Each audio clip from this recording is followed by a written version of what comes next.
Hi friends, तो कैसे हैं आप सभी। आई होप आप सभी अच्छे होंगे। आपका स्वागत है हमारे अगले वीडियो सेगमेंट में।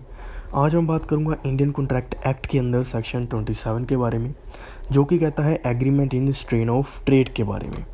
हम बात कर रहे थे वाइड एग्रीमेंट्स के ऊपर। ये भी वाइड एग्रीमेंट का एक पार्ट है। ये जो सेक्शन 27 है ये कहता है कि ये इसमें जो बताया गया है ये जो होगा ये वाइड होगा, ये वाइड एग्रीमेंट होगा। ये कानूनी निगाह में, कानून की आइस में जो है इसको माना नहीं जाएगा। ओके फ्रेंड्स, सो आगे हम इसको डिटेल में जानेंगे। इस वीडियो के साथ बने रहिएगा, पूरा देखिएगा, ज़रा सी स्किप मत करिएगा। चलिए स्टार्ट करते हैं आज की वीडियो बिना किसी देरी से।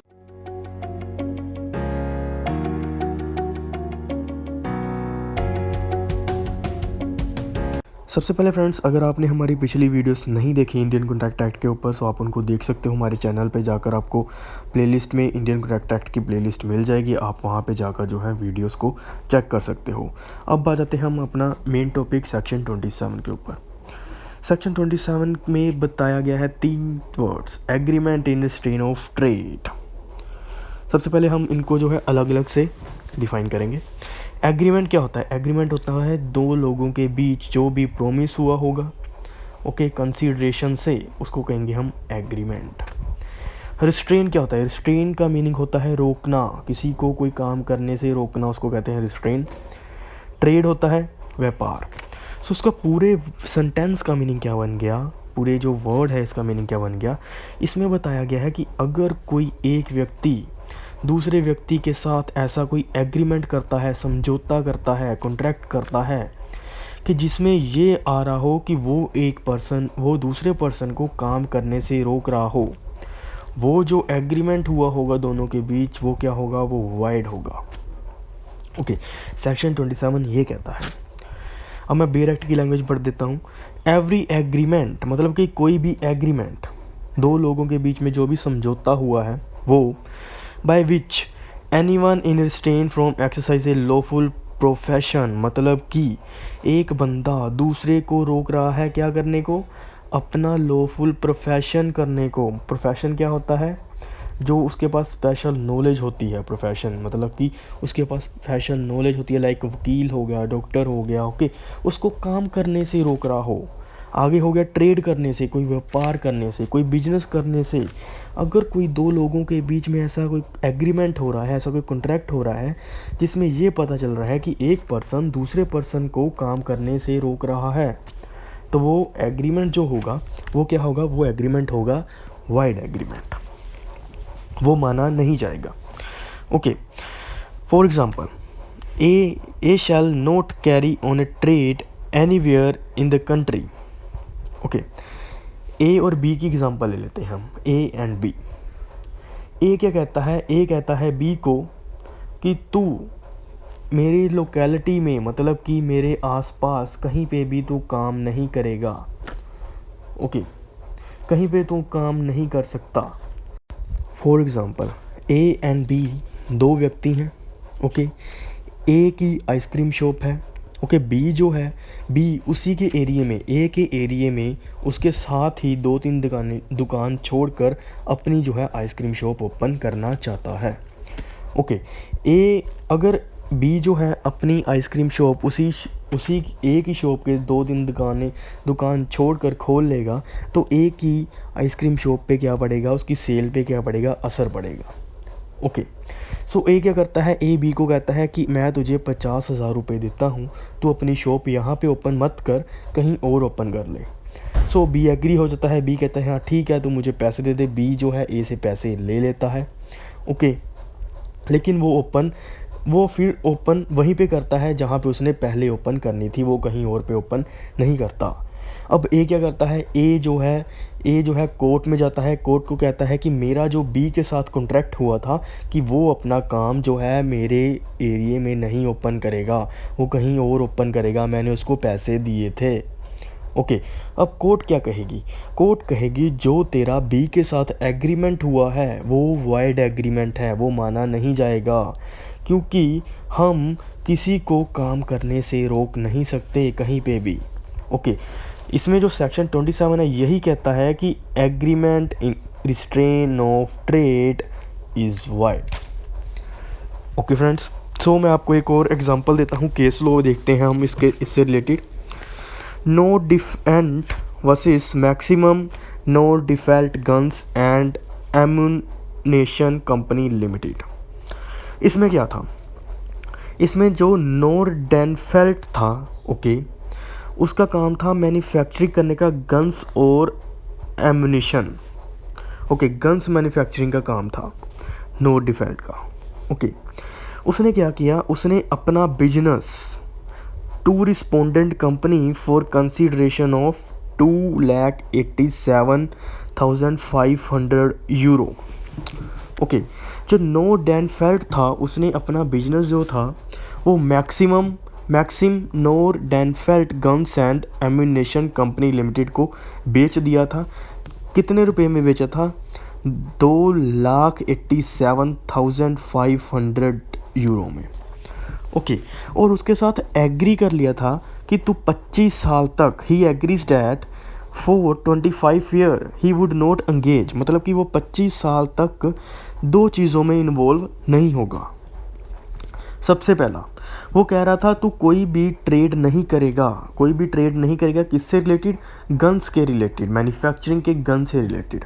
मतलब कि तू नोर्डेनफेल्ट को कहा था, जिसने जो है जिसको बेची थी और जिसने ली थी प्रॉपर्टी, ओके, जो फैक्ट्री ली थी उसने कहा था कि तू जो है वो लोकेलिटी में, ओके, कहीं पे भी जो है फिर से दोबारा गन्स मैन्युफैक्चरिंग का काम ओपन नहीं कर सकता। एक ये कंडीशन लगाई थी। सेकंड क्या लगाई थी, तो कोई भी बिजनेस नहीं कर सकता मेरे कंपटीशन में कोई भी बिजनेस नहीं कर सकता। ओके, और कोई भी बिजनेस जो है वो मेरे लोकेलिटी के अंदर या मेरी लोकेलिटी के बाहर नहीं कर सकता। ये दो कंडीशन लगाई थी। पहली कंडीशन क्या थी कि तू जो है गन्स मैन्युफैक्चरिंग का काम फिर से नहीं करेगा। सेकंड कंडीशन क्या लगाई थी, तू कोई भी काम नहीं करेगा जो कि मेरे कंपटीशन में आ रहा हो, जो कि तू अगर कोई काम करे वो मेरे कंपटीशन में आएगा, मेरी सेल कम होगी, तो तू ऐसा काम नहीं करेगा।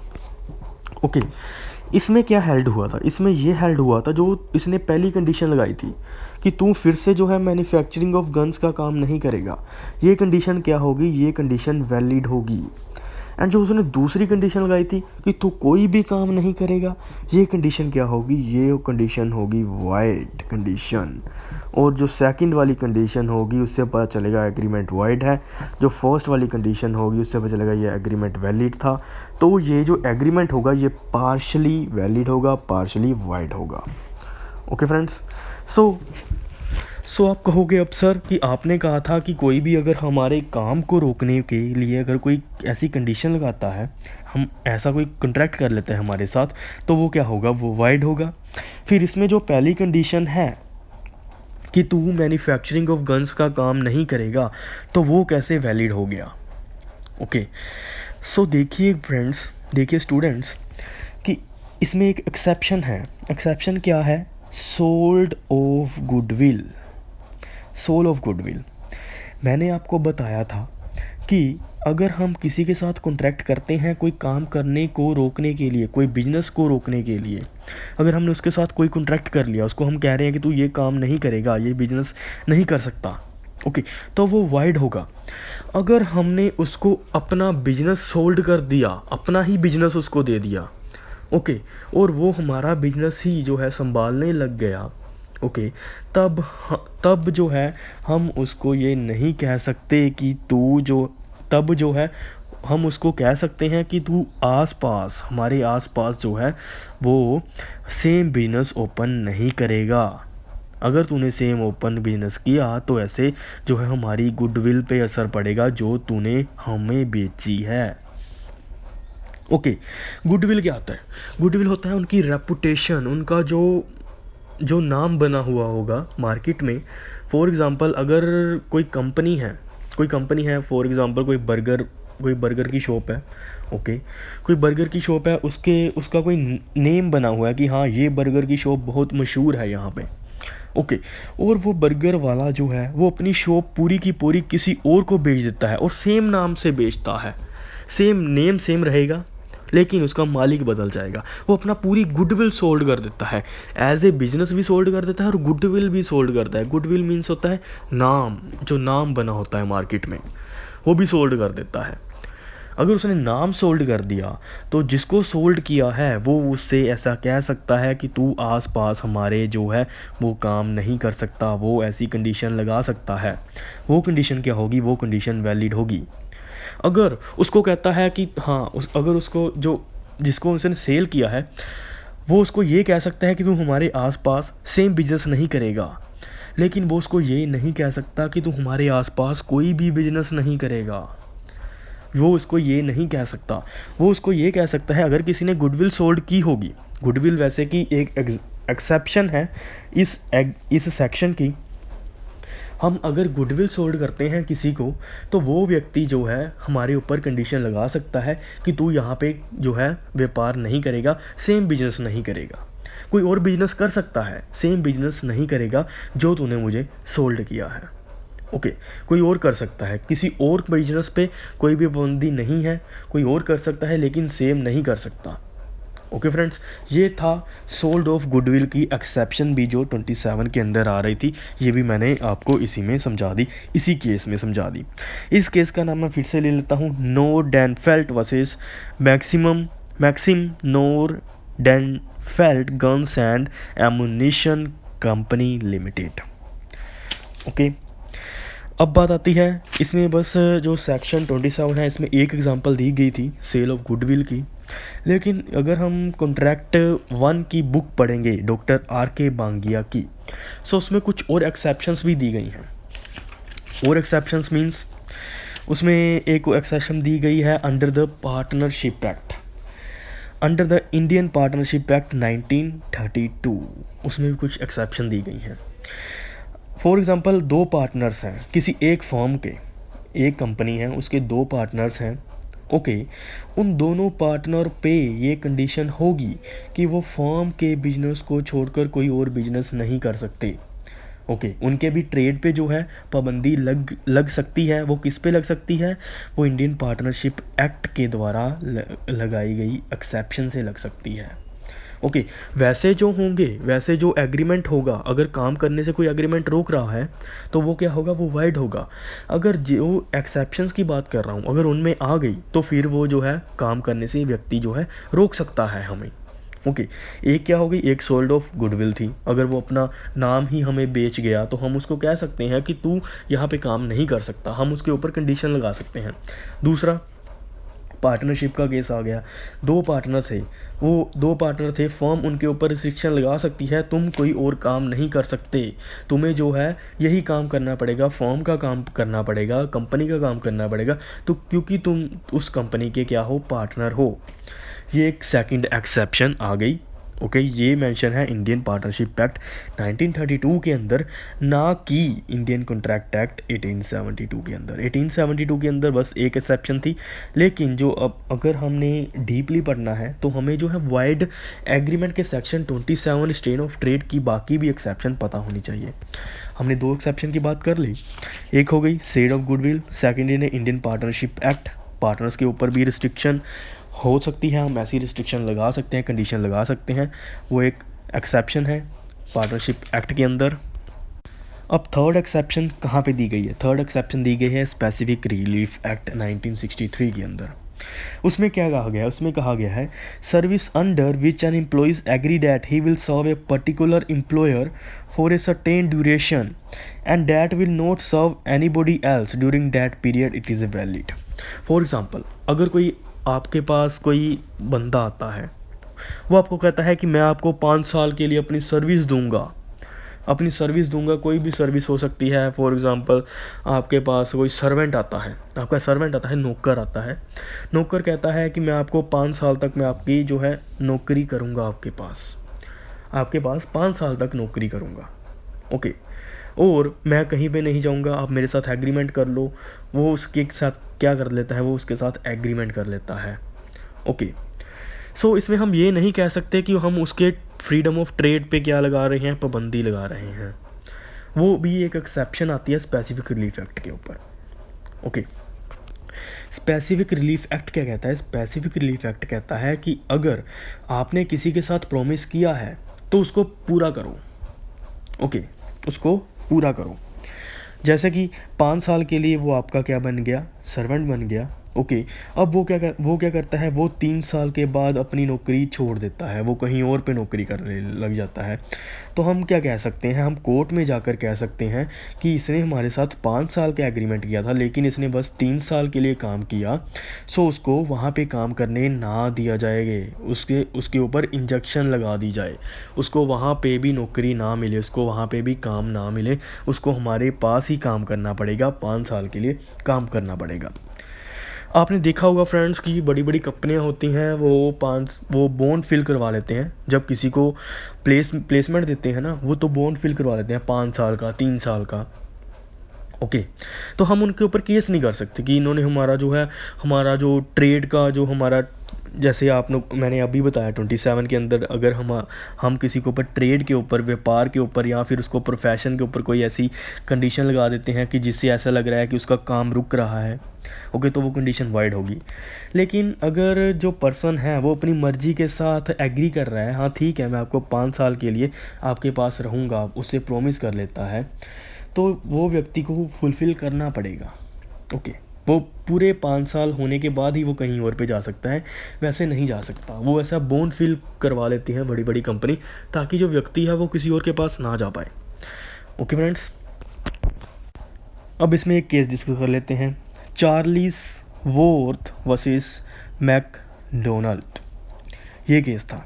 इसमें क्या था? जो डिफेंडेंट था ना, उसने एग्री कर लिया था प्लेंटिफ के साथ, जिसने केस फाइल किया था उसके साथ जो है उसने एग्री कर लिया था कि मैं जो है आपके पास एज ए फिजिशियन मतलब कि वो हॉस्पिटल होगा कोई, जंजीबार कोई हॉस्पिटल होगा या फिर कोई क्लिनिक होगा, वहाँ पे उसने एग्री कर लिया था कि मैं आपके पास फिजिशियन रहूँगा या सर्जन रहूँगा, एज ए सर्जन रहूँगा या फिर फिजिशियन रहूँगा।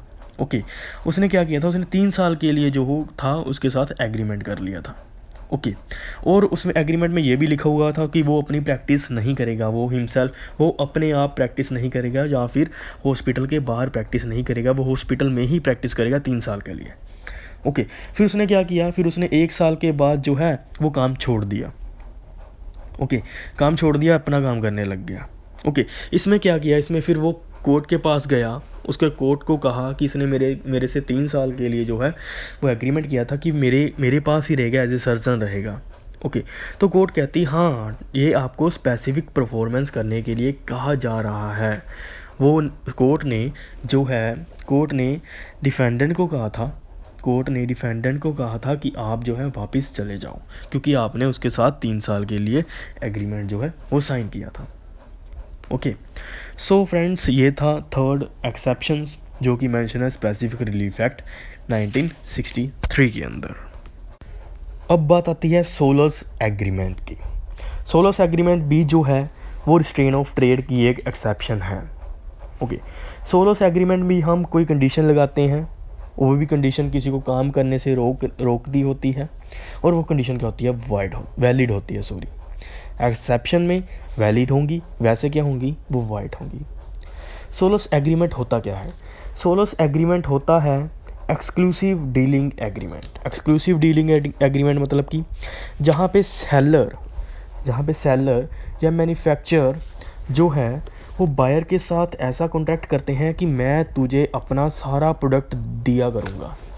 वो बायर को कहते हैं कि जितने भी मेरा प्रोडक्ट प्रोड्यूस होगा, मतलब जितना भी मैं कोई ऐसा प्रोडक्ट बनाऊंगा वो सारा का सारा मैं तुझे दिया करूंगा, मैं किसी और को नहीं दूंगा। वो उसके साथ ऐसा एग्रीमेंट कर लेता है। ओके, मैं सारा का सारा तुझे ही दूंगा, किसी और को नहीं दूंगा। वो उसके साथ ऐसा एग्रीमेंट कर लेता है बायर के साथ। ओके, अगर वो व्यक्ति किसी और को देता है, किसी और को, बायर को छोड़कर किसी और को देने लग जाता है, तो बायर क्या कर सकता है? बायर कोर्ट में जाकर कह सकता है किसने मेरे साथ सोलस एग्रीमेंट किया था। ओके, इसने मेरे को कहा था कि मैं तुझे अपना सारा प्रोडक्ट जितना भी मैं मैन्युफैक्चर करूंगा तुझे ही दूंगा, अकेले को किसी और को नहीं दूंगा। उसने सोलस एग्रीमेंट किया था उसके साथ। ओके, लेकिन उसने एग्रीमेंट तोड़ दिया। फिर वो ये व्यक्ति ये नहीं कह सकता कि उसने जो मेरे साथ एग्रीमेंट किया था वो वाइड किया था। वो इसमें नहीं आएगा, क्योंकि ये एक्सेप्शन है सोलस एग्रीमेंट की। अगर कोई एक व्यक्ति दूसरे व्यक्ति को कहता है कि मैं तुझे सारे के सारे प्रोडक्ट डिलीवर करूँगा, या फिर एक और केस ले लो, बायर कहता है कि मैं तेरे से सारा का सारा प्रोडक्ट परचेज करूँगा, मतलब कि जो जितना तू बनाएगा सारा मुझे को देना, मैं ही तेरे से परचेज़ करूँगा। अगर वो किसी और से परचेज़ करने लग गया तो जो सेलर भी जा सकता है कोर्ट में, किसने मेरे से वादा किया था कि ये मेरे से ही लेगा, ये किसी और से लेने लग गया, वो भी जा सकता है। ओके फ्रेंड्स, सो ये था सोलस एग्रीमेंट का फंडा। सो जितने मैंने आपको एक्सेप्शन बताए ये सारे इसी के हैं, रिस्ट्रेन ऑफ ट्रेड के हैं, लेकिन रिस्ट्रेन ऑफ ट्रेड सेक्शन 27 में एक ही बताया गया है, सेल्ड ऑफ गुडविल। बाकी के भी इम्पोर्टेंट हैं, कोई पार्टनरशिप एक्ट से है, कोई स्पेसिफिक रिलीफ एक्ट से है। ओके फ्रेंड्स, सो आपने जो है पूरा तैयारी करके जानी है इस पर, जिसने मैंने जितना आपको बताया आपने सारा लिखना है, ताकि आपको एग्ज़ाम्स में बढ़िया नंबर आए। Okay friends, so I hope आपको ये वीडियो अच्छी लगी होगी। अगर आपको इससे रिलेटेड कोई भी डाउट है please go to comment box में मुझे कमेंट करिए, मैं आपके कमेंट्स का ज़रूर आंसर करूँगा, और आई होप आपको ये अपने फ्रेंड्स के साथ शेयर ज़रूर करेंगे। लीगल एजुकेशन और नॉलेज लेने के लिए हमारे चैनल को सब्सक्राइब ज़रूर करें, ताकि जब भी मैं कोई वीडियो लेकर आऊँ आपके पास उसकी नोटिफिकेशन आ जाए और आप उस वीडियो को देख सकें।